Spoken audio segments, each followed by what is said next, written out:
പാറക്കാട്ടി പിതാവ് മതസൗഹാർദ്ദത്തിൻ്റെ പ്രവാചകൻ എന്നാണ് എനിക്ക് ലഭിച്ചിരിക്കുന്ന വിഷയം. പ്രിയമുള്ളവർ, അതിന് മുമ്പ് ഒരു കാര്യം പറയുന്നുണ്ട്.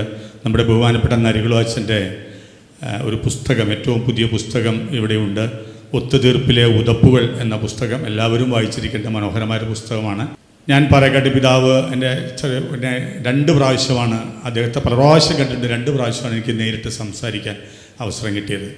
ഒന്ന്, ഞാൻ 10ാം ക്ലാസ് കഴിഞ്ഞപ്പോൾ തന്നെ ഒരു കാറ്റഗിസം അധ്യാപകനാകാൻ നിയോഗിക്കപ്പെട്ടു. അങ്ങനെ ഒരു ഭാഗ്യമുണ്ടായി. അന്ന് 10ാം ക്ലാസ് വരെ കാറ്റഗിസം ഉള്ളൂ. അപ്പോൾ കാറ്റഗിസത്തിന് ഏറ്റവും കൂടുതൽ മാർക്ക് ഇടവകയിൽ എനിക്കായിരുന്നു. അപ്പോൾ 2ാം സമ്മാനം ഒരു സാജു സേവ്യറിനായിരുന്നു. ഞങ്ങളുടെ വികാരിയച്ഛൻ അന്ന് പാറയിലച്ഛനായിരുന്നു. പാറയിലച്ഛൻ ഞങ്ങളെ 2 പിടിച്ച് കാറ്റഗിസം അധ്യാപകരാക്കി. അപ്പോൾ പ്രീ ഡിഗ്രി ഫസ്റ്റ് ഇയർ പഠിക്കുമ്പോൾ ഞാൻ 4ാം ക്ലാസ്സിലെ കാറ്റഗിസം അധ്യാപകനാണ്. അങ്ങനെ ഒരു ദിവസം പാറയിലച്ഛനും കൂട്ടി അദ്ദേഹത്തിൻ്റെ സ്കൂട്ടറിൽ അരമനയിൽ പോയി പാറക്കാട്ടി പിതാവിനെ കണ്ടു. ഒരു അരമണിക്കൂറോളം അദ്ദേഹം പാറക്കാട്ടി പിതാവ് ഇടവേടെ കാര്യം മറ്റു കാര്യങ്ങളൊക്കെ സംസാരിച്ചു. എന്നെ പരിചയപ്പെടുത്തി. കാറ്റഗിസം ടീച്ചറാണെന്ന് പറഞ്ഞപ്പോൾ അദ്ദേഹത്തിന് അത്ഭുതമായി. അപ്പോൾ പാറക്കാട്ടി പിതാവ് ഞങ്ങളുടെ വികാരിച്ചോട് പറഞ്ഞു, പാറയിലച്ഛ കാറ്റഗിസം ടീച്ചേഴ്സിനെയൊക്കെ POCയിൽ കോഴ്സിന് വിടണം കേട്ടോ എന്ന് പറഞ്ഞു. അങ്ങനെ ആ പ്രീ ഡിഗ്രിയുടെ അവസാനം അച്ഛൻ നിർബന്ധിച്ച് എന്നെ POCയിൽ കോഴ്സിന് വിട്ടു. അപ്പോൾ തീർച്ചയായിട്ടും എനിക്കൊരു വലിയ സന്തോഷമായി. ഞാൻ പിറ്റേ വർഷം എനിക്കൊരു ആ ഭാഗ്യം കിട്ടി. പ്രീ ഡിഗ്രിക്ക് എനിക്ക് ചെന്നിയൂത്ത് തലവേദന വന്നു, പരീക്ഷ മുടങ്ങി. ഞാൻ UC കോളേജിലാണ് പഠിച്ചത്. ഈ ആലുവ ബസ് സ്റ്റാൻഡിൽ ഞാൻ ഛർദ്ദിച്ച് വീണു, കാരൂത്തോടിൽ അഡ്മിറ്റ് ചെയ്തു, പരീക്ഷ മുടങ്ങി. അങ്ങനെ 1 വർഷം നഷ്ടപ്പെട്ടു. അപ്പോൾ അതുകൊണ്ടൊരു ഭാഗ്യം കിട്ടി. 3 മാസത്തെ POCയിലൊരു കോഴ്സിന് പങ്കെടുക്കാൻ എനിക്ക് കഴിഞ്ഞു. ആ കോഴ്സ് കഴിഞ്ഞ് വന്നപ്പോൾ അച്ഛൻ എന്നെ 10ാം ക്ലാസ്സിലെ അധ്യാപകനാക്കി. അപ്പം ഞാൻ ഡിഗ്രിക്ക് ഫസ്റ്റ് ഇയർ പഠിക്കുമ്പോൾ 10ാം ക്ലാസ്സിൽ ഞാൻ കാറ്റഗിസം ടീച്ചറാണ്. അങ്ങനെ ഒരു നാൾ കാറ്റഗിസം 10ാം ക്ലാസ്സിലെ കാറ്റഗിസം ടീച്ചേഴ്സിൻ്റെ 3 ദിവസം ഒരു കോഴ്സ് POCയിൽ ഉണ്ട്. അതിൻ്റെ സമാപനത്തിൽ സർട്ടിഫിക്കറ്റ് വിതരണം ചെയ്ത് പാറക്കാട്ടി പിതാവാണ്. അപ്പോൾ പിതാവ് അപ്പം തന്നെ എന്നെ ഒന്ന് നോക്കി. അത് കഴിഞ്ഞ് അവിടെ POCയിൽ ക്യാൻറ്റീനിൽ ചായ കുടിക്കുന്ന സമയത്ത് തന്നെ ഇങ്ങനെ വിളിച്ചു. എന്നിട്ട് ചോദിച്ചു, 10ാം ക്ലാസ്സിൽ തന്നെയാണോ പഠിപ്പിക്കണമെന്ന് ചോദിച്ചു. ഞാൻ പറഞ്ഞു, അതേ പിതാവേ, ഞാൻ അശോകപുരത്തുനിന്നാണ്. പിതാവിന് ഓർമ്മയില്ല ഞാൻ അന്ന് വന്നതും പാറലച്ഛൻ അത് പിതാവ് പറഞ്ഞുകൊണ്ടാണ് ഈ കോഴ്സിന് വിട്ടതെന്ന് പറഞ്ഞു. അപ്പോൾ അച്ഛൻ, പാറലച്ഛൻ്റെ മോനാണല്ലേ. ഞാൻ അത്ഭുതപ്പെട്ടു. ഇത്രയും ചെറുപ്പത്തിലെ ഒരാളെങ്ങനെയാണ് 10ാം ക്ലാസ്സിൽ പഠിപ്പിക്കണേ. കാരണം ബാക്കിയുള്ളവരൊക്കെ മുതിർന്നവരായിരുന്നു. അങ്ങനെ പാറക്കാട്ടി പിതാവിനോടുള്ളൊരു 2 പ്രാവശ്യമാണ് എനിക്ക് അദ്ദേഹത്തോട് സംസാരിക്കാൻ അവസരം കിട്ടിയിട്ടുള്ളത്. പക്ഷേ ഏറെ അദ്ദേഹത്തെക്കുറിച്ച് വായിക്കുകയും പഠിക്കുകയും ചെയ്തപ്പോൾ ഏതൊരു ക്രൈസ്തവനെയും പോലെ ഏറെ ആദരവ് അദ്ദേഹത്തോട് തോന്നിയിട്ടുണ്ട്. പാറക്കാട്ടി പിതാവ് ഒരു മതസൗഹാർദ്ദത്തിൻ്റെ പ്രവാചകൻ. അദ്ദേഹം എല്ലാവരോടും പറയുമായിരുന്നു, A priest must be A Guru and profit. ഒരു പ്രവാചകനാകണം, ഒരു ഗുരുവാകണം, ഓരോ പുരോഹിതനും എന്ന് അദ്ദേഹം പറയുമായിരുന്നു. പ്രവാചകൻ എന്ന് പറയുന്നത് ബൈബിളിലെ ഒരു സൂചനയാണ്. ഗുരു എന്ന് പറയുന്നത് ഈ ഭാരതത്തിൻ്റെ ഒരു പൈതൃകത്തിൻ്റെ ഒരു സവിശേഷതയാണ്. അപ്പോൾ ഓരോ പുരോഹിതനും ഒരേ സമയം ഗുരുവും പ്രവാചകനുമാകണം എന്ന് അദ്ദേഹം പറയുമായിരുന്നു. അദ്ദേഹം എഴുതിയിട്ടുണ്ട്. അപ്പോൾ പാറക്കാട്ടി പിതാവിനെ സംബന്ധിച്ചിടത്തോളം അത് മതസൗഹാർദ്ദത്തിൻ്റെ വലിയ ഒരു പ്രവാചകനായിരുന്നു. അത് പാറക്കാട്ടി പിതാവിനെ പോലെ മറ്റു മതസ്ഥർക്ക് സ്വീകാര്യനായ ഒരു പിതാവിനെ പാറക്കാട്ടി പിതാവിന് മുൻപോ അതിന് ശേഷമോ നമുക്ക് കാണാൻ സാധിക്കുകയില്ല. അപ്പോൾ പിന്നെ ക്രിസോസ്റ്റോം പിതാവിനെ ഒഴിച്ചു നിർത്തിക്കൊണ്ടല്ല ഞാനിത് പറയുന്നത്. പക്ഷെ ഒരു കത്തോലിക്ക മതമേലധ്യക്ഷൻ പാറക്കാട്ടിൽ പിതാവിനെ പോലെ പബ്ലിക്കിൻ്റെ മുൻപിൽ സെക്കുലറായി ഇത്രയേറെ സ്വീകാര്യനായ ഒരു പിതാവ് അതിന് മുൻപ് ഉണ്ടായിട്ടില്ല. അപ്പോൾ പാറക്കാട്ടിൽ പിതാവിൻ്റെ ഈ മതസൗഹാർദ്ദത്തെ സംബന്ധിച്ചാണ് നിങ്ങളോട് ഞാൻ സംസാരിക്കുന്നത്. ആദ്യമായിട്ട് ഇവിടെ ബഹുമാനപ്പെട്ട നരുലച്ചൻ പറഞ്ഞതുപോലെ പാറക്കാട്ടി പിതാവ് ഞാൻ മനസ്സിലാക്കിയെടുത്തോളം വളരെ യാഥാസ്ഥികനായ ഒരു പിതാവായിരുന്നു. വളരെ കൺസർവേറ്റീവായ ഒരു മനുഷ്യൻ, കുറേ കടുംപിടുത്തക്കാരൻ, കുറച്ച് ശാഠ്യങ്ങളുള്ളയാൾ, കുറേ യാഥാസ്ഥികനൊക്കെ ആയിരുന്നു എന്നാണ് ഞാൻ മനസ്സിലാക്കുന്നത് എൻ്റെ വായനയിൽ നിന്നും. പക്ഷേ അതിൻ്റെ ഒരു അനുഭവം കൂടിയുണ്ട്. ഞാൻ NBCLCയിലായിരുന്നപ്പോൾ അദ്ദേഹം എന്നെ NBCLCയിലേക്ക് ഇതിലേക്ക് കൊണ്ടുവന്നത് ജേക്കബ് തേക്കാനത്ത് എന്ന് പറയുന്ന അച്ഛനാണ്. അദ്ദേഹം മലയാറ്റൂരുകാരനാണ്. വലിയ ഒരു ഇൻ്റർനാഷണൽ ലെവലിൽ അറിയപ്പെട്ട വലിയൊരു ബൈബിൾ പണ്ഡിതനും ദൈവശാസ്ത്രജ്ഞനുമാണ്. അദ്ദേഹം നമ്മുടെ രൂപതയ്ക്ക് വേണ്ടി വൈദികനാകാനായിട്ട് സെമിനാരിയിൽ പഠിച്ചതാണ്. അദ്ദേഹത്തിൻ്റെതല്ലാത്ത ഒരു കാരണം കൊണ്ട് പാറക്കാട്ടി പിതാവിൻ്റെ കാലത്ത് അദ്ദേഹത്തെ ഈ രൂപത ഉപേക്ഷിക്കുകയുണ്ടായി. എന്നിട്ട് അദ്ദേഹം ഒരു മിഷൻ രൂപതയ്ക്ക് വേണ്ടിയിട്ടാണ് പിന്നീട് വൈദികനാവുകയും പിന്നീട് NBCLCയുടെ ഒക്കെ ഡയറക്ടറാവുകയും ചെയ്തത്. അപ്പോൾ അന്ന് എനിക്ക് തോന്നിയിട്ടുണ്ട് പാറക്കാട്ടി പിതാവ് അദ്ദേഹം ഒരു കുറ്റവും ചെയ്തിട്ടില്ല. പക്ഷേ വേറെ ചില കാരണങ്ങൾ കൊണ്ട് അതിവിടെ പറയാൻ സമയമില്ലാത്തതുകൊണ്ട് അപ്പോൾ അദ്ദേഹം ഒരുപക്ഷെ അന്നൊക്കെ ഒരു യാഥാസ്ഥിക മനോഭാവം അദ്ദേഹത്തിനുണ്ടായിരുന്നിരിക്കണം. ഇവിടെ അച്ഛൻ പറഞ്ഞതുപോലെ അദ്ദേഹത്തെ സ്വാധീനിച്ച രണ്ട് പ്രധാനപ്പെട്ട കാരണങ്ങളായിട്ട് ഞാൻ കാണുന്നതിൽ ഒന്ന്, ഇവിടെ അച്ഛൻ പറഞ്ഞതുപോലെ രണ്ടാം വത്തിക്കാൻ സൂനകദോസാണ്. രണ്ട്, അതിനുശേഷം 1968 ബാംഗ്ലൂരിൽ നടന്ന ചർച്ച് ഇൻ ഇന്ത്യ എന്ന് പറയുന്ന ഒരു സെമിനാർ മെത്രാന്മാരും ദൈവശാസ്ത്രജ്ഞന്മാരും ഒക്കെ കൂടി ഈ ഇന്ത്യയുടെ ചർച്ചിൻ്റെ ഭാവിയെക്കുറിച്ചുള്ള വലിയൊരു സെമിനാർ നടന്നു.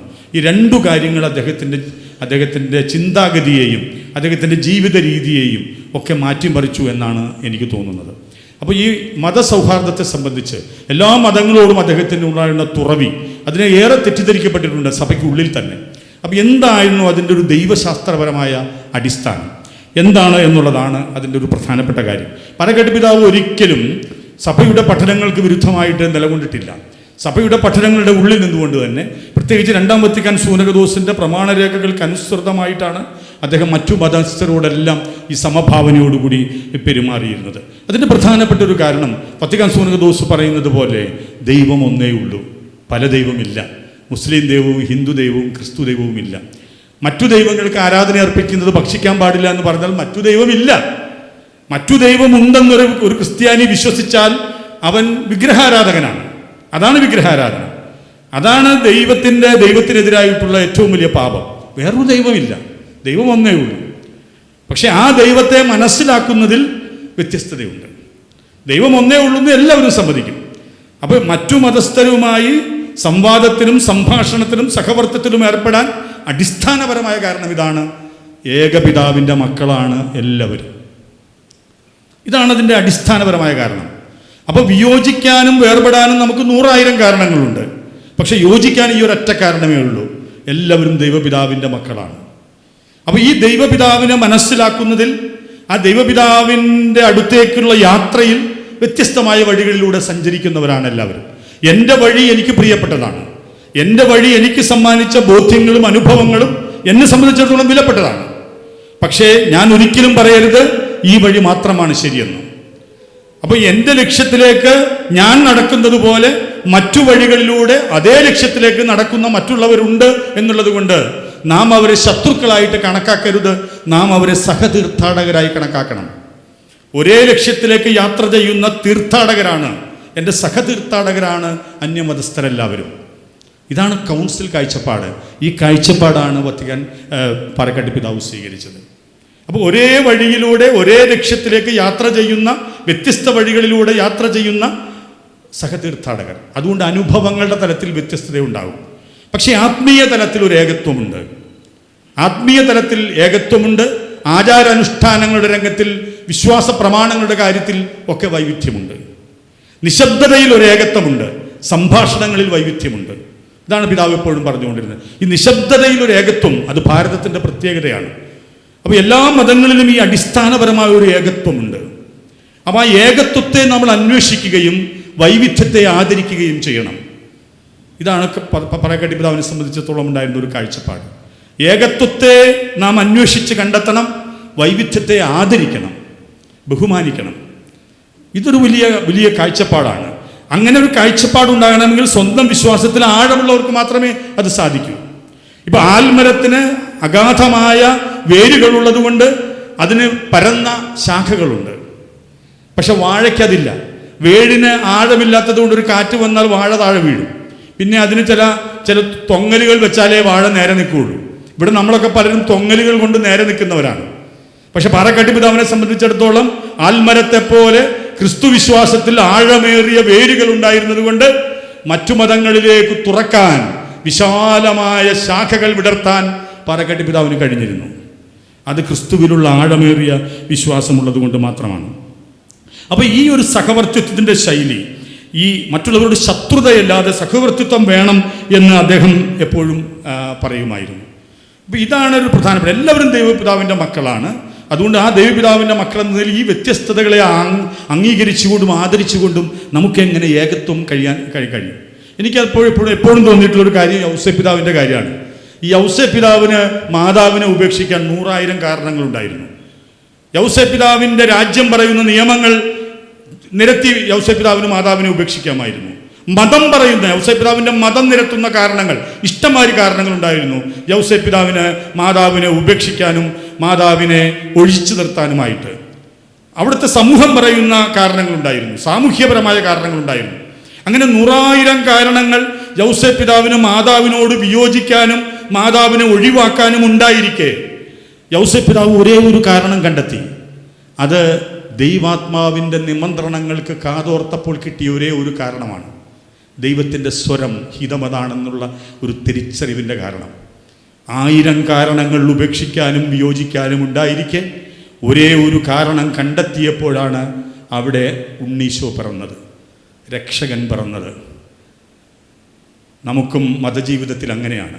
മറ്റു മതസ്ഥരോട് വിയോജിക്കാനും വേർപിരിയാനും അവരോട് ശത്രുക്കളായി കാണാനും നമുക്ക് 100,000 കാരണങ്ങളുണ്ടായിരിക്കെ എല്ലാവരും ദൈവപിതാവിൻ്റെ മക്കളാണെന്നുള്ള ഒരേ ഒരു കാരണം കണ്ടെത്തുന്നവൻ്റെ ഉള്ളിൽ പിറക്കുന്ന ഗുരുവിൻ്റെ പേരാണ് ക്രിസ്തു.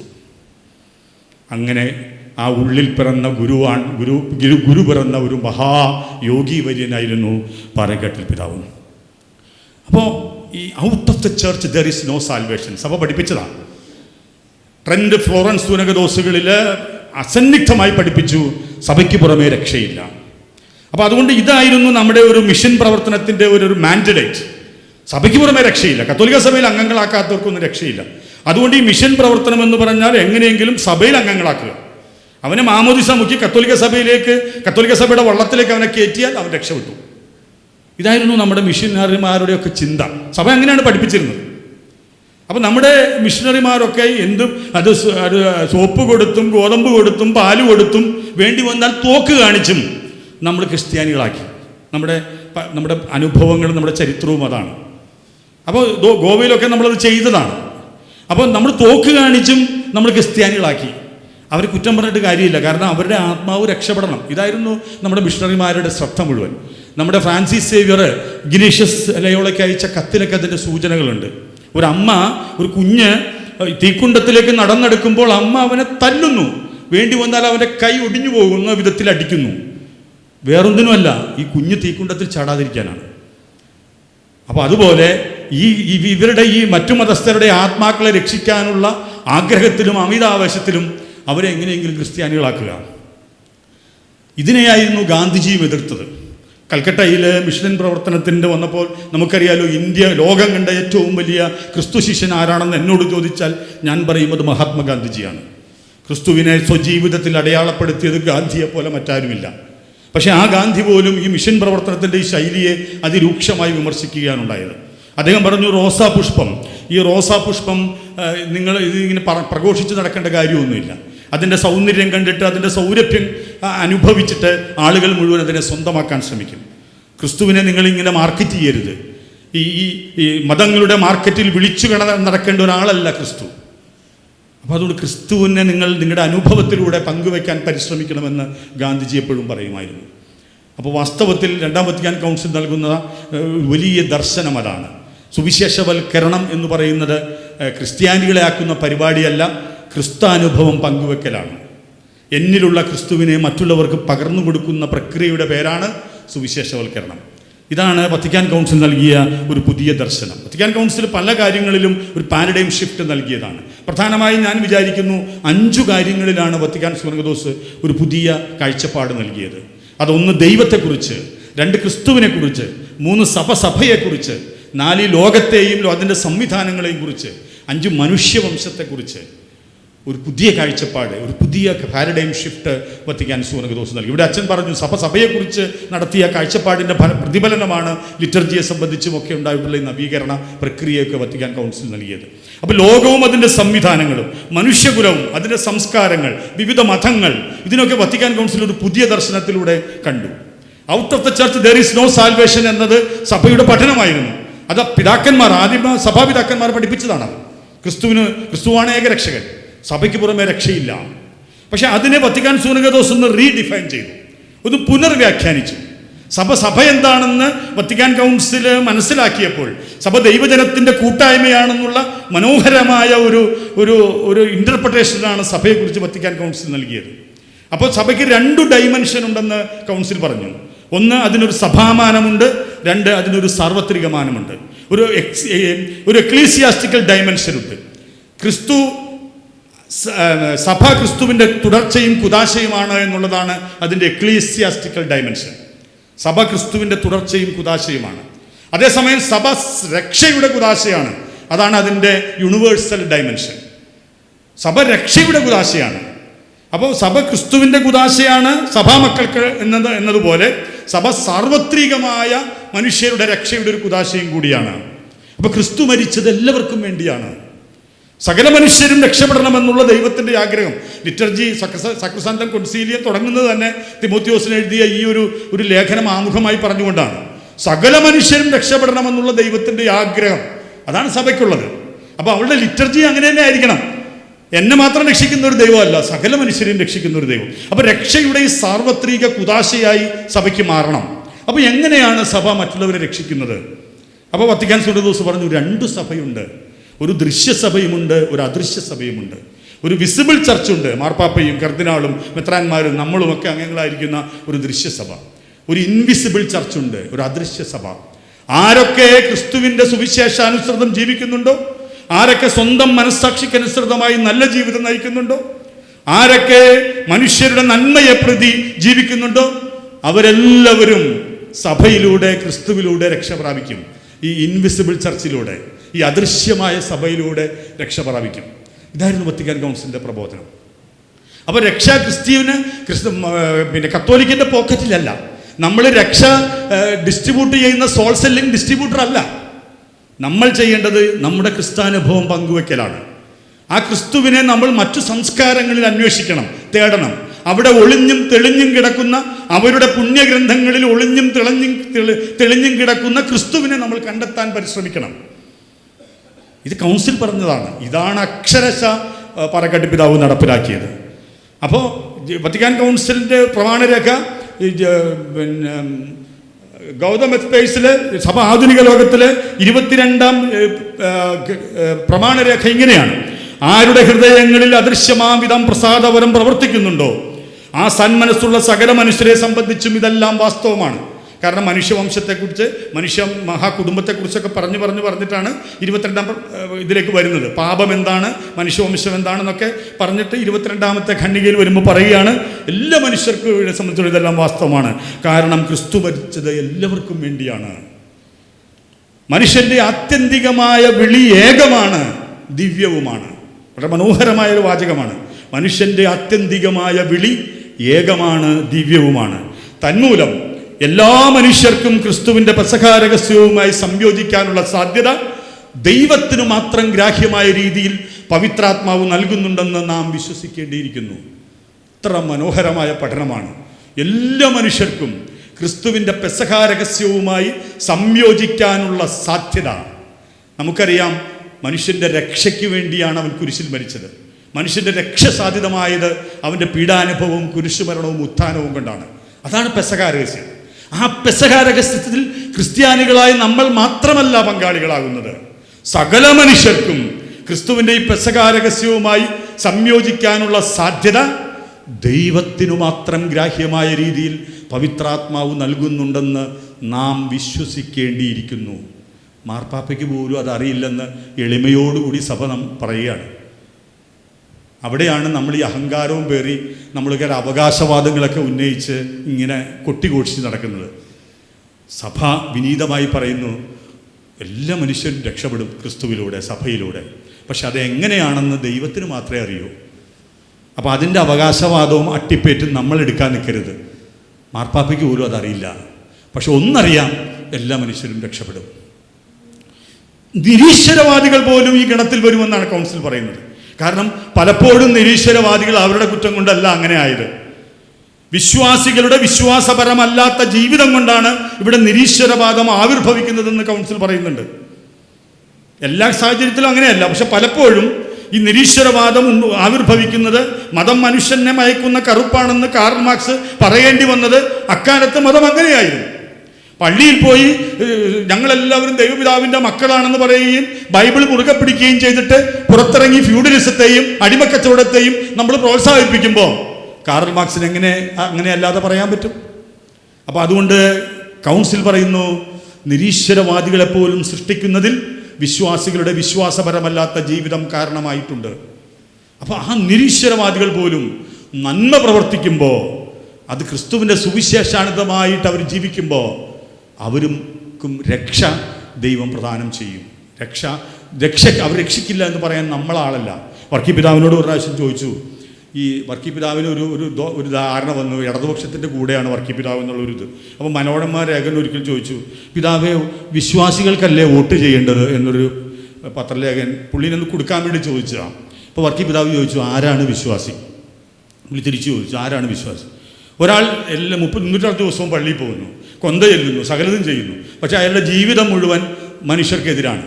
മനുഷ്യർക്കൊരു നന്മയും ചെയ്യില്ല, ഭയങ്കര പിശുക്കനാണ്, അമിതമായ പലിശ വാങ്ങിക്കുന്നു. അങ്ങനെ ജീവിതത്തിൽ ഒരു നന്മയും മറ്റുള്ളവർക്ക് ചെയ്യാത്തൊരുത്തൻ, പക്ഷേ അയാൾ പള്ളിയിൽ പോകുന്നു, ഞാൻ വിശ്വാസിയാണെന്ന് അയാൾ പറയുന്നു. വേറൊരാൾ ഞാൻ വിശ്വാസിയല്ല എന്ന് പറയുന്നു, പക്ഷേ അയാൾ പള്ളിയിലും പോകുന്നില്ല, പക്ഷേ അയാളുടെ ജീവിതം മുഴുവൻ മറ്റുള്ളവർക്ക് വേണ്ടി ഉഴിഞ്ഞു വെച്ചിരിക്കുന്നു. അയാൾ മനുഷ്യരുടെ കണ്ണീരൊപ്പുന്നവനാണ്, വേദനിക്കുന്നവരുടെ കൂടെ വേദനിക്കുന്നവനാണ്. തൻ്റെ ജീവിതം മുഴുവൻ അവൻ അവർക്ക് ഒഴിഞ്ഞു വെച്ചു. എന്നിട്ട് വർക്കി പിതാവ് ലേഖനോട് ചോദിക്കുന്നു, ഇതിലാരാണ് വിശ്വാസി? പുള്ളിയുടെ ഉത്തരം മുട്ടിപ്പോയി, ഇതിലാരാണ് വിശ്വാസി? അപ്പോൾ നമ്മുടെ വിശ്വാസത്തെ ദൈവം അളക്കുന്ന പോലെ അളക്കാൻ കഴിയണമെങ്കിൽ, കാണാൻ കഴിയണമെങ്കിൽ വിശാലമായ ഒരു മനസ്സ് വേണം. ആ മനസ്സിന് ഉടമയായിരുന്നു പാറക്കാട്ടി പിതാവ്. അത് എല്ലാവർക്കും സാധിക്കുന്ന ഒരു കാര്യമല്ല. അപ്പോൾ അതിന് ഇവിടെ ഇൻകൾച്ചറേഷനെ കുറിച്ചൊക്കെ അച്ഛൻ പറഞ്ഞു. അപ്പോൾ ഇവിടുത്തെ ഈ സംസ്കാരത്തോട് വളരെ ആദരവ് കാണിച്ച ഒരാളാണ്, പ്രത്യേകിച്ച് ഭാരത സംസ്കാരം. സംസ്കൃതം അദ്ദേഹത്തിന് നന്നായിട്ട് അറിയാമായിരുന്നു. അതുകൊണ്ട് സംസ്കൃതം നന്നായി പഠിച്ച് ഭാരതത്തിൻ്റെ മന്ത്രങ്ങൾ, ഉപനിഷത്തുകൾ, വേദങ്ങളൊക്കെ സ്വന്തമാക്കി അവയൊക്കെ സ്വജീവിതത്തിൻ്റെ ആധ്യാത്മികതയിലേക്ക് പകർത്തി അവയൊക്കെ അവയിൽ നിന്ന് നല്ലത് സ്വീകരിക്കണമെന്ന് അദ്ദേഹം എപ്പോഴും പറയുമായിരുന്നു. അങ്ങനെ ഭാരതത്തിൻ്റെ മഹത്തായ പൈതൃകത്തിൽ അഭിമാനിച്ചിരുന്ന ഒരു ക്രൈസ്തവനായിരുന്നു അദ്ദേഹം. ഇവിടെ നേരത്തെ അച്ഛൻ പറഞ്ഞതുപോലെ ഒരു ഭാരതത്തിലെ സഭ എന്നല്ല, ഭാരതീയ സഭയായി ഇത് മാറണം. ഭാരതത്തിലെ സഭയല്ല നമ്മൾ, ഭാരതീയ സഭയാണിത്. നമ്മൾ റോമൻ കാത്തലിക് അല്ല, വി ആർ ഇന്ത്യൻ കാത്തലിക്സ്. കത്തോലിക്കൻ എന്നുള്ളത്, ക്രിസ്ത്യാനി എന്നുള്ളത് എൻ്റെ വിശ്വാസപരമായ ഐഡൻറ്റിറ്റിയാണ്. പക്ഷേ എൻ്റെ സാംസ്കാരികമായ ഐഡൻറ്റിറ്റി ഇന്ത്യനാണ്. അതുകൊണ്ട് എൻ്റെ ആരാധനാക്രമപരമായ ഐഡൻറ്റിറ്റിയും ഇന്ത്യൻ ആയിരിക്കണമെന്നാണ് അദ്ദേഹം വാദിച്ചത്. അപ്പോൾ ഈ സംസ്കാരത്തെ അത്രമേൽ ആദരിക്കുകയും അതിനുമായിട്ട് സംവേദിക്കുകയും അതിൽ നിന്നും നന്മ ഉൾക്കൊള്ളുകയും ചെയ്തൊരു മനുഷ്യനാണ്. മറ്റു മതങ്ങളിലെ നന്മകൾ സ്വീകരിക്കണമെന്ന് വത്തിക്കാൻ സിനോദോസ് പറയുന്നുണ്ട്. മറ്റു മതങ്ങളിൽ കാണുന്ന വിശുദ്ധവും മറ്റു മതങ്ങളിൽ കാണുന്ന സത്യവും വിശുദ്ധവുമായ യാതൊന്നും കത്തോലിക്ക സഭ തിരസ്കരിക്കുന്നില്ല എന്ന് പറഞ്ഞാൽ അതിൻ്റെ അർത്ഥം എന്താ? മറ്റു മതങ്ങളിൽ സത്യവും വിശുദ്ധമായിട്ടുള്ളതും ഉണ്ട്. സഭ ആചരിക്കുന്നതിൽ നിന്ന് പലതുകൊണ്ടും അവ വ്യത്യസ്തങ്ങളാണ്. എങ്കിലും അവയെ സഭ ആത്മാർത്ഥമായ ബഹുമാനത്തോടു കൂടിയാണ് കാണുന്നത്. കാരണം സത്യത്തിൻ്റെ രശ്മികൾ അവയിലെല്ലാം ഉണ്ട്. ഇപ്പം നമ്മൾ പറഞ്ഞുകൊണ്ടിരിക്കുന്നത് എന്താ അറിയാം, അവിടെയൊക്കെ രശ്മിയേ ഉള്ളൂ, മുഴുവൻ സത്യം നമ്മുടെ കയ്യിലാണ്, അവിടെയൊക്കെ ഇടയ്ക്കിടയ്ക്ക് ഉള്ള രശ്മികളേ ഉള്ളൂ എന്നാണ്. എന്തിനാന്ന് വെച്ചാൽ നമ്മുടെ ഈ ഒരു അപ്രമാദിത്വത്തെ അരക്കെട്ടുറപ്പിക്കാനുള്ള ഒരു വ്യഗ്രതയാണ്. സത്യത്തെ മറ്റു മതങ്ങളിൽ കാണാൻ, മറ്റു മതഗ്രന്ഥങ്ങളിൽ ക്രിസ്തുവിനെ കാണാൻ എന്തുകൊണ്ട് നമുക്ക് സാധിക്കുന്നില്ല എന്ന് പാറക്കാട്ടി പിതാവ് ചോദിക്കുമായിരുന്നു. അപ്പോൾ ഈ ബൃഹന്യാദോര ഉപനിഷത്തിലെ അസതോമ സദ്ഗമയ എന്ന് പറയുന്ന ആ ഒരു പ്രാർത്ഥനാ മന്ത്രം, ക്രിസ്തുവിനെ ഇത്രമേൽ അടയാളപ്പെടുത്തിയ ഒരു പ്രാർത്ഥനാ മന്ത്രം വേറെയില്ല.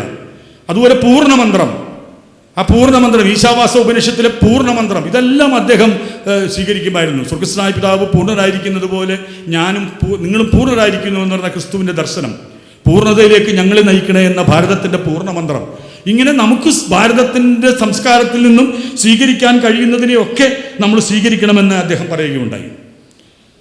അപ്പോൾ ഈ ഒരു ദർശനം മറ്റു മതങ്ങളെ ആദരിക്കുകയും മതങ്ങൾ എപ്പോഴും മനുഷ്യാഭിമുഖ്യമുള്ളതായിരിക്കണം എന്ന് അദ്ദേഹം പറയുമായിരുന്നു. ആചാരാനുഷ്ഠാനങ്ങളിൽ നമ്മൾ കുടുങ്ങിക്കിടക്കരുത്, അതിൽ വാശി പിടിക്കരുത്, മനുഷ്യാഭിമുഖ്യമുണ്ടാകണം. കാരണം ഒന്നേ ഉള്ളൂ, ക്രിസ്തു മനുഷ്യാഭിമുഖ്യമുള്ളവനായിരുന്നു. യേശു മതസമുദായത്തിൻ്റെ നിയമങ്ങളെ അതിജീവിച്ച്, സംസ്കാരത്തിൻ്റെ വിലക്കുകളെ അതിലംഘിച്ച്, സമൂഹത്തിൻ്റെ മുൻവിധികളെ അവഗണിച്ച് മനുഷ്യനിലേക്കാണ് അടുത്തത്. അതുകൊണ്ട് മതവും മനുഷ്യനിലേക്കാണ് തുറക്കേണ്ടത് എന്ന് പാറക്കാട്ടി പിതാവ് പറഞ്ഞു. അപ്പം നമ്മെ അകറ്റുന്ന ഘടകങ്ങളല്ല, നമ്മെ ഒന്നിപ്പിക്കുന്ന ഘടകങ്ങളാണ് നാം ആരായേണ്ടത് എന്ന് അദ്ദേഹം പറയുകയുണ്ടായി. അപ്പോൾ ഇതെല്ലാം അദ്ദേഹത്തെ മറ്റു മതങ്ങൾക്ക് സ്വീകാര്യനായി. തട്ടിപ്പിന് വേണ്ടിയല്ല അദ്ദേഹം മതസൗഹാർദ്ദ സമ്മേളനങ്ങളിൽ പങ്കെടുത്തത്, ആത്മാർത്ഥതയോടുകൂടിയായിരുന്നു. അപ്പം അതുകൊണ്ട് മറ്റു മതങ്ങളിലെ നന്മകൾ സ്വീകരിക്കാനുള്ള അദ്ദേഹത്തിൻ്റെ ആ മനസ്സ് മറ്റു മതസ്ഥർക്കും സ്വീകാര്യമായി എന്നുള്ളതാണ്. എന്തുമാത്രം വേദികളിലാണ് അദ്ദേഹം പങ്കെടുത്തത് എന്ന് നോക്കാം. ഞാൻ ഒന്ന് രണ്ട് ചെറിയ കാര്യങ്ങൾ മാത്രം പറയാം. 1974 NSSന്റെ വജ്ര ജൂബിലി ആഘോഷം നടന്നപ്പോൾ അത് ഉദ്ഘാടനം ചെയ്തത് ഒരു ഹിന്ദു ആയിരുന്നില്ല, പാറക്കാട്ടി പിതാവായിരുന്നു. പ്രൊഫസർ NB മന്മഥൻ സാറിന്റെ ഷഷ്ടിപൂർത്തി, അദ്ദേഹം വലിയ ഒരു സാമൂഹ്യ നവോത്ഥാന നായകനായിരുന്നല്ലോ professor NB Manmathan. Professor NB മന്മഥനും നമ്മുടെ ഈ പൈനാടത്തച്ഛനും കൂടി, സെബാസ്റ്റ്യൻ പൈനാടത്ത് SJയും കൂടി ഒരിക്കൽ ഒരു പ്രോഗ്രാമിന് വിളിക്കാനായിട്ട്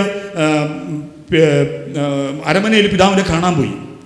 മന്മഥൻ സാറുമായി കുറേ സംസാരിച്ച് തിരിച്ചിറങ്ങി വന്നപ്പോൾ മന്മഥൻ സാറ് പാറക്കാട്ടി നമ്മുടെ പൈനാടത്തച്ഛനോട് പറഞ്ഞു, ഞാൻ മറ്റു മതങ്ങളെക്കുറിച്ച് ഇത്രയേറെ ആഴമേറിയ അറിവുള്ള, മറ്റു മതങ്ങളെ ആദരിക്കുന്ന ഒരു സഭാ മേലധ്യക്ഷനെ ഞാൻ എൻ്റെ ജീവിതത്തിൽ ഇതുവരെ കണ്ടിട്ടില്ല. പ്രൊഫസർ മന്മഥൻ സാർ, എനിക്കൊരു അനുഭവമുണ്ട്.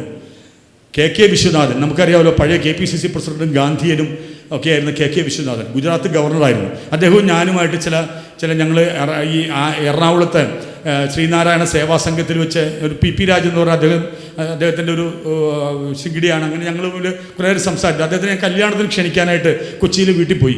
ഒരു അരമണിക്കൂറോളം അദ്ദേഹമായിട്ട് സംസാരിച്ചു. അദ്ദേഹം എൻ്റെ കല്യാണത്തിനും വന്നാണ്. അപ്പോൾ അദ്ദേഹം അന്ന് എന്നോട് പറഞ്ഞൊരു വാചകമുണ്ട്, പാറേക്കാട്ടി പിതാവിനെ പോലത്തെ ഒരു പിതാക്കന്മാർ ഈ കത്തോലിക്ക സഭയ്ക്കുണ്ടായിരുന്നെങ്കിൽ ഈ സഭയുടെ ചരിത്രം മറ്റൊന്നാകുമായിരുന്നു. KK വിശ്വനാഥൻ അടയാളപ്പെടുത്തിയതാണ്. പാറക്കാട്ടി പിതാവിനെ പോലെയുള്ള സഭാപിതാക്കന്മാർ ഈ കത്തോലിക്ക സഭയിൽ ഉണ്ടാകുമായിരുന്നെങ്കിൽ സഭയുടെ ചരിത്രം മറ്റൊന്നാകുമായിരുന്നു. 1900 NSSന്റെ വജ്ര ജൂബിലി അദ്ദേഹം ഉദ്ഘാടനം ചെയ്തു. TDM ഹാള്, നമ്മുടെ ഈ എറണാകുളത്ത് TDM ഹാള് പണിതപ്പോൾ അത് ഉദ്ഘാടനം ചെയ്യാനായിട്ട് വേറെ ആരുമല്ല അവർ വിളിച്ചത്, പാറക്കാട്ടി പിതാവിനെയാണ്. ആ TDM ഹാളിൻ്റെ വജ്ര ജൂബിലി നടന്നു കുറച്ച് നാൾ മുമ്പ്.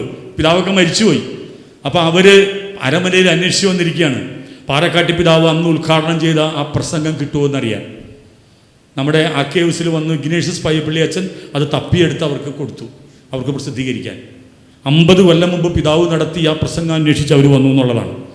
1978 കാഞ്ചി കാമകോടി മഠാധിപതി രാജേന്ദ്ര സരസ്വതി ഇവിടെ വന്നപ്പോൾ ഒരു പൗരസ്വീകരണം കൊടുത്തു. അതിൻ്റെ അധ്യക്ഷൻ പാറക്കാട്ടി പിതാവായിരുന്നു. 1962 ശ്രീരാമകൃഷ്ണനിലെ പ്രസിദ്ധനായ രംഗനാഥ സ്വാമി, ആ സ്വാമിക്കും ഇവിടെ അത് ഇന്റർനാഷണൽ ലെവൽ അറിയപ്പെട്ട സ്വാമിയാണ്. അതിന് സ്വീകരണം കൊടുത്തപ്പോഴും അതിന് അധ്യക്ഷ പദവിയിലേക്ക് ക്ഷണിച്ചത് അദ്ദേഹത്തെയാണ്. ആ പ്രൈമസി ഓഫ് സ്പിരിറ്റ്, അദ്ദേഹം എപ്പോഴും പറയുന്നൊരു കാര്യമുണ്ട്, ദൈവാത്മാവിൻ്റെ അടിസ്ഥാനമായ ഐക്യമുണ്ടല്ലോ, അത് നമ്മൾ ആദരിക്കണമെന്ന് എപ്പോഴും അദ്ദേഹം പറയുമായിരുന്നു. അപ്പോൾ ഈ സന്യാസിമാരുടെ ധ്യാന രീതികൾ, അവരുടെ പ്രാർത്ഥനാ രീതികളൊക്കെ ആവുന്നത്ര അദ്ദേഹം സ്വാംശീകരിക്കുമായിരുന്നു. ഇനി ഋഷികേശിലെ ആശ്രമാധിപൻ ചിദാനന്ദ സ്വാമികൾ, അദ്ദേഹം ഇവിടെ വന്നപ്പോൾ അദ്ദേഹത്തിന് സ്വീകരണം കൊടുത്തപ്പോഴും അതിൻ്റെ അധ്യക്ഷനായിരുന്നു അദ്ദേഹം പാറക്കാട്ടി പിതാവ് നമ്മുടെ അരമനയിൽ സന്ദർശിച്ചപ്പോൾ വിശുദ്ധ കുരിശിൻ്റെ യോഹന്നാൻ്റെ കുരിശിൻ്റെ ആ സമ്പൂർണ്ണ കൃതി അദ്ദേഹത്തിന് സമ്മാനമായിട്ട് കൊടുത്തു. അദ്ദേഹം തിരിച്ചു ചെന്നിട്ട് അത് മുഴുവൻ വായിച്ചിട്ട് അദ്ദേഹം പാറക്കാട്ടി പിതാവിനൊരു മറുപടി അയച്ചു. വീണ്ടും അദ്ദേഹം വന്നപ്പോൾ ഫ്രാൻസിസ് അസിസിയുടെ പ്രാർത്ഥന പ്രിൻ്റ് ചെയ്ത് ഫ്രെയിം ചെയ്ത് അദ്ദേഹത്തിൻ്റെ മുറിയിൽ വെക്കാൻ വേണ്ടി ഈ സ്വാമിജി അദ്ദേഹത്തിന് സമ്മാനിച്ചു. അപ്പോൾ ഇത്രമാത്രം ഈ മറ്റു മേലധ്യക്ഷന്മാരുമായിട്ടുള്ള ബന്ധം അദ്ദേഹത്തിനുണ്ടായിരുന്നു. SNDPയുടെ ശ്രീനാരായണ ഗുരു ജയന്തി 1970 ചെയ്തപ്പോൾ അത് ഉദ്ഘാടനം ചെയ്തത് പാറക്കാട്ടി പിതാവാണ്, കൊല്ലത്ത്. ഇന്ന് ആലോചിച്ച് നോക്കി, ഇന്ന് ഏതെങ്കിലും പിതാവിനെ ഇവരാരെങ്കിലും വിളിക്കുമോ? 1970 ആലുവ അദ്വൈതാശ്രമത്തിൽ 1970-71 അവിടുത്തെ പ്രതിമ, ശ്രീനാരായണ ഗുരുദേവന്റെ പ്രതിമ സ്ഥാപിക്കുന്ന ചടങ്ങ് ഉദ്ഘാടനം ചെയ്ത അദ്ദേഹമാണ്. ആലോചിച്ച് നോക്കൂ. 77 വർക്കരയിലെ ശ്രീനാരായണ ഗുരു ഒരു വർഷം മുഴുവൻ ശ്രീനാരായണ ഗുരു വർഷാചരണം നടന്നു. അതിൻ്റെ സമാപന സമ്മേളനത്തിൽ അധ്യക്ഷത വഹിച്ചത് പാറക്കാട്ടി പിതാവായിരുന്നു. 1979 SNDPയുടെ പ്ലാറ്റിനം ജൂബിലി മഹാപരിപാടിയായിരുന്നു. PS വേലായുധനാണ് അന്ന് SNDPയുടെ പ്രസിഡന്റ്. PS വേലായുധൻ ഈ സെന്റ് മേരീസ് സ്കൂളിൽ, PS വേലായുധൻ നിങ്ങൾക്കറിയാം, പ്രശസ്തനായ ചരിത്രകാരനാണ്. ആ പ്രൊഫസർ PS വേലായുധൻ ഈ സെന്റ് മേരീസ് സ്കൂളിൽ അദ്ദേഹത്തിൻ്റെ സഹപാഠിയായിരുന്നു. അങ്ങനെ PS വേലായുധൻ അധ്യക്ഷനായിരുന്നു ആ ചടങ്ങ്. അത് ഉദ്ഘാടനം ചെയ്തത് മൊറാർജി ദേശായിയാണ്, പ്രധാനമന്ത്രിയായിരുന്ന മൊറാർജി ദേശായി ഉദ്ഘാടനം നടത്തി. SNDPയുടെ പ്രസിഡന്റായി PS വേലായുധൻ അധ്യക്ഷൻ ചെയ്ത ആ പരിപാടിയിൽ മുഖ്യ പ്രാസംഗികനായി ക്ഷണിക്കപ്പെട്ടത് പാറക്കാട്ടി പിതാവായിരുന്നു. 1971 വേൾഡ് പാർലമെന്റ് ഓഫ് റിലീജിയൻസ് ശാസ്താംകോട്ടയിൽ നടന്നു. അതിലും അദ്ദേഹമായിരുന്നു ഉദ്ഘാടകനായിട്ട് വന്നത്. 81 world conference of religion Chavara സെന്ററിൽ നടന്നപ്പോഴും അദ്ദേഹമായിരുന്നു ഉദ്ഘാടകൻ. എന്തിനേറെ പറയുന്നു, RSS മംഗലാപുരത്ത് നടന്ന ഒരു ദേശീയ സമ്മേളനത്തിലേക്ക് പിതാവിനെ ക്ഷണിച്ചു. പക്ഷെ പിതാവിനൊന്നും പോകാൻ പറ്റിയില്ല, വേറെ പരിപാടി ഉണ്ടായിരുന്നു. അതിനുശേഷം വീണ്ടും ഒരു ദേശീയ സമ്മേളനം നമ്മുടെ ഈ മണപ്പുറത്ത് വെച്ച് നടന്നപ്പോൾ അതിനെക്കുറിച്ച് മധുക്കർ ദത്രായ ദേവറോസ് എന്ന് പറയുന്ന ഇന്നത്തെ നമ്മുടെ ഈ മോഹൻ ഭഗവത് എന്ന് പറയുന്ന ആ സ്ഥാനമാണ്, അദ്ദേഹം പാറക്കാട്ടി പിതാവിനെ കുറിച്ച് പ്രകീർത്തിച്ച് ഈ മണപ്പുറത്ത് വെച്ച് സംസാരിക്കുകയുണ്ടായി. RSSനെ പോലും സ്വീകാര്യനാകുന്ന വിധത്തിൽ പാറക്കാട്ടി പിതാവിൻ്റെ ഒരു മഹത്വത്തെ നാം മനസ്സിലാക്കണമെന്നുള്ളത് പറയാൻ വേണ്ടിയിട്ടാണ് ഞാനിത് പറഞ്ഞത്. 72 നമ്മുടെ പബ്ലിക് ലൈബ്രറി ഉണ്ടല്ലോ, എറണാകുളം പബ്ലിക് ലൈബ്രറി, അത് പുതുക്കിപ്പണിത് മനോഹരമാക്കിയപ്പോഴേ ഉദ്ഘാടനം ചെയ്തത് മുഖ്യമന്ത്രിയാണ് അച്യുതമേനോൻ. അധ്യക്ഷനായിരുന്നത് പിതാവാണ്, വേറെ മന്ത്രിമാരൊന്നും ആയിരുന്നില്ല. അന്ന് അധ്യക്ഷനായിരുന്നത് പിതാവായിരുന്നു. എന്തിന്? തൃക്കാക്കര അമ്പലത്തിൽ ഓണാഘോഷം ഉദ്ഘാടനം ചെയ്യാൻ വേണ്ടി പിതാവിനെ വിളിക്കുകയും പിതാവ് അവിടെ പോവുകയും ചെയ്തിട്ടുണ്ട്. അപ്പോൾ ഇത്തരത്തിൽ ധാരാളം, ഇത് ഞാൻ കുറച്ചെണ്ണ പറഞ്ഞത്, ഇങ്ങനെ നിരവധി മറ്റു മതസ്ഥരുടെ പരിപാടികളിൽ മുഖ്യ പ്രസംഗകനായോ അധ്യക്ഷനായോ ഉദ്ഘാടകനായോ ക്ഷണിക്കപ്പെടാൻ മാത്രം മറ്റു മതങ്ങൾക്ക് ഇത്രമേൽ സ്വീകാര്യനായ ഒരു പിതാവിനെ നമ്മൾ കേരളം കണ്ടിട്ടില്ല. അത്രമേൽ വലിയ ആചാര്യനായിരുന്നു, ഋഷീവരനായിരുന്നു പാറക്കാട്ടി പിതാവ്. ഇനി ഇതൊക്കെ പോട്ടെ, നമ്മുടെ HMTയുടെ ഉദ്ഘാടന സമയത്ത് അദ്ദേഹം മുഖ്യ അതിഥിയായിട്ട് പങ്കെടുക്കുകയുണ്ടായി. പ്രധാനമന്ത്രിയായിരുന്നു അത് ഉദ്ഘാടനം ചെയ്തത്. FACTയുടെ ഒരു വലിയ ആദ്യം തുടങ്ങി, അത് വിപുലീകരിച്ചപ്പോൾ ഇന്ദിരാഗാന്ധി വന്നപ്പോൾ അതിനും മുഖ്യാതിഥിയായിട്ട് പങ്കെടുത്തത് പാറക്കാട്ടി പിതാവായിരുന്നു. പ്രീമിയർ ടയേഴ്സിന്റെ ഉദ്ഘാടനത്തിൽ അധ്യക്ഷത വഹിച്ചത് അദ്ദേഹമായിരുന്നു. അപ്പോൾ ഇങ്ങനെ സെക്യുലർ സ്ഥാപനങ്ങളിൽ എത്രയോ ബാങ്കുകളാണ് അദ്ദേഹം ഉദ്ഘാടനം ചെയ്തത്. Bank of Baroda, central bank of India, Indian bank, SBT, Punjab national bank, ഇതൊക്കെ പല ശാഖകളും പാറക്കാട്ടി പിതാവിനെ കൊണ്ടാണ് ഉദ്ഘാടനം ചെയ്യിച്ചത്. നിങ്ങളൊന്ന് ആലോചിച്ച് നോക്കിയാൽ, കാത്തലിക് സിറിയൻ ബാങ്കോ സൗത്ത് ഇന്ത്യൻ ബാങ്കോ ആണെങ്കിൽ അത് കത്തോലിക്കരുടെ ബാങ്കാന്ന് പറയാം. പക്ഷേ ഈ ബാങ്കുകളൊക്കെ ഒരു സെക്യുലർ ബാങ്കുകളാണ്. എന്തുകൊണ്ട് അവർ പാറക്കാട്ടി പിതാവിനെ വിളിച്ചു? ഇന്ന് ഏതെങ്കിലും ഒരു പിതാവിനെ ഇവരാരും വിളിക്കുമോ? വിളിച്ചാൽ അവർ അത് ക്രിസ്ത്യാനിയുടേതാണെന്ന് ലേബലൈസ് ചെയ്യപ്പെടും. പാറക്കാട്ടി പിതാവ് അങ്ങനെ സുറിയാനിക്കാരൻ്റെതാണെന്ന് ലേബലൈസ് ചെയ്യാൻ കഴിയാത്ത വിധം അത്രമേൽ വലിപ്പം അദ്ദേഹത്തിനുണ്ടായിരുന്നത് കൊണ്ടാണ് ഇവരൊക്കെ അദ്ദേഹത്തെ ക്ഷണിച്ചത്. അത്രമേൽ പൊതുസമൂഹത്തിന്, സെക്യുലർ സമൂഹത്തിന് സ്വീകാര്യനായിരുന്നു അദ്ദേഹം. ഈ വേറൊരു അനുഭവം പറഞ്ഞിട്ടുണ്ട്. ഈ സെൻറ് ആൻസ് ചർച്ച്, ഈ പള്ളികളുടെ കാര്യം പറയുകയാണെങ്കിൽ എനിക്ക് തോന്നുന്നു ഒരു 50, അത് ദരുളച്ചിന് കൂടുതൽ അറിയാം, ഒരു 50 പള്ളികളെങ്കിലും പാറക്കാട്ടി പിതാവ് ഈ അതിരൂപതയിൽ നേരിട്ട് സ്ഥാപിച്ചിട്ടുണ്ട്. പുള്ളി പണം മുടക്കി കൊടുത്തിട്ടുണ്ട്. ഈ സെൻറ് ആൻസ് ചർച്ച് എന്നും പറഞ്ഞൊരു പള്ളി നമ്മുടെ ഏലൂരുണ്ടല്ലോ, ആ പള്ളിയുടെ ഉദ്ഘാടനത്തിൻ്റെ സമയത്ത് പാറക്കാട്ടി പിതാവാണ് ഉദ്ഘാടനം ചെയ്യാൻ വന്നത്. MKK നായർ, നമുക്കറിയാമല്ലോ, MKK നായർ വികാരി അച്ഛനെ വിളിച്ച് പറഞ്ഞു, അദ്ദേഹം വന്നിറങ്ങുമ്പോൾ അദ്ദേഹത്തിന് ബൊക്കെ കൊടുക്കാൻ എനിക്കൊരു അവസരം തരണം.